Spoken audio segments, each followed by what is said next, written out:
Allez, c'est parti. Aujourd'hui, on plonge au cœur d'un sujet absolument fascinant, la restructuration silencieuse de la finance mondiale. On a l'impression d'assister à un grand combat, n'est-ce pas? L'ancien monde contre le nouveau. Mais, et si tout ce bruit, tout ce conflit apparent, n'était en fait qu'une distraction? La vraie révolution, elle, se passe ailleurs, loin des projecteurs, dans l'ombre. Alors, pour commencer, regardons ce qui se passe juste sous nos yeux. Le monde de la finance est dans une phase de transition, une phase assez délicate, on peut le dire, où l'on sent bien cette friction entre ce qui a toujours été et ce qui arrive. Ce qu'on observe en public, en fait, ce n'est pas un rejet total de la nouveauté, c'est bien plus subtil. C'est une tentative, de la part des institutions, de garder le contrôle sur le rythme du changement.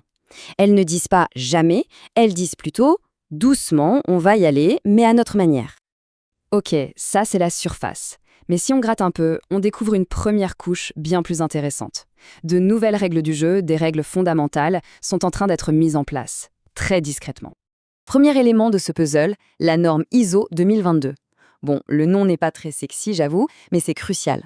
Imaginez que toutes les banques du monde décident enfin de parler la même langue. Une langue beaucoup plus riche, plus détaillée, plus sécurisée. C'est ça, l'ISO 2022. C'est le nouveau langage universel de la finance. Deuxième élément majeur, les monnaies numériques de banque centrale, les fameuses MNBC. Là encore, ce n'est pas une réinvention totale de la roue, c'est simplement la version numérique de la monnaie d'État qu'on connaît déjà. C'est une modernisation contrôlée, pas une disruption sauvage. Donc voilà, on n'est plus dans la théorie. L'ISO 20022 et les MNBC, ce sont les premières briques bien réelles, la partie visible et officielle de cette grande transition. Ce sont les fondations sur lesquelles tout le reste va être construit. Mais attendez, ce n'est pas tout. Il y a une autre couche, encore plus profonde. On va maintenant s'intéresser aux plans directeurs, technologiques et idéologiques, qui sont bien plus secrets, mais qui guident tout ce changement en coulisses. Et cette citation, elle résume tout. Elle nous rappelle une chose essentielle. Les vrais grands changements se font rarement sur la place publique. Le silence, ici, ce n'est pas un oubli ou une absence. C'est une stratégie. Cette transformation silencieuse a en fait deux visages. D'un côté, on a la technologie, la tuyauterie si vous voulez, c'est le comment. Et de l'autre, on a l'idéologie, la grande vision pour l'avenir, c'est le pourquoi. Alors, attention, il faut bien comprendre. Des concepts comme le QFS ou Quantum Financial System, ce n'est pas un système officiel que vous allez trouver sur le site de la Banque mondiale. C'est plutôt une direction technologique, une quête vers une sécurité absolue, souvent en réaction aux failles des systèmes actuels. Pareil pour la vision GESARA. Ce n'est pas une loi qui va être votée demain, c'est plutôt une sorte d'idéal de réforme économique qui influence, en filigrane, des normes bien réelles comme l'ISO 2022. Le secret qui les entoure, c'est une sorte de cocon pour que ces idées mûrissent. D'accord. Mais concrètement, ça ressemble à quoi un projet qui suit cette nouvelle philosophie? Prenons un exemple qui fait beaucoup parler, P-Network, qui incarne parfaitement cette approche progressive. Le contraste est vraiment frappant.